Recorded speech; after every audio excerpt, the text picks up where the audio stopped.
বাড়িতে বসে কিভাবে 3টে প্রোডাক্টের সাহায্যে আমি স্কিন কেয়ার করে থাকি তোমরা দেখতে থাকো। ফার্স্টে নিয়ে নিয়েছি টোনার। এই টোনারটা হচ্ছে আমাদের স্কিনে যত ধুলোবালি ময়লা থাকে সেগুলো টেনে রিমুভ করবে। আর আমার স্কিনটা দেখে তোমরা বুঝতেই পারছো কতটা ট্যান পড়ে গেছে। তো চলো ভিডিওটা শুরু করা যাক। তো আমি ফেসটা ভালোভাবে টোনারটা অ্যাপ্লাই করে নিয়েছি। এই অ্যাপ্লাই করে নেওয়ার পর টোনারটা আমাদের স্কিনে কিন্তু রাখা যাবে না, এটা ক্লিন করে নিতে হবে। তো আমি সেজন্য তোয়ালার সাহায্যে স্কিনটা ক্লিন করে নিয়েছি। তো ক্লিন করে নেওয়ার পর আমি এখানে স্টেপ ইউজ করেছি ব্ল্যাক প্যাচ প্যাক এবং টোনার, এটা হচ্ছে সেকেন্ড স্টেপ।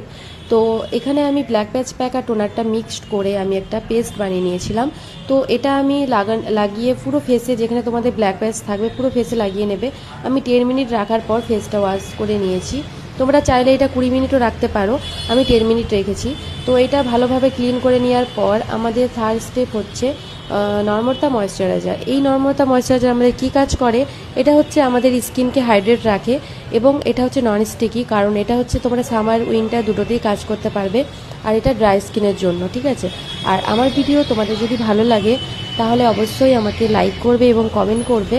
আর আমার নতুন নতুন টিপস পেতে আমাকে ফলো করবে। তো এই স্কিন কেয়ারটা হচ্ছে নর্মাল টু ড্রাই স্কিনের জন্য। যারা আমাকে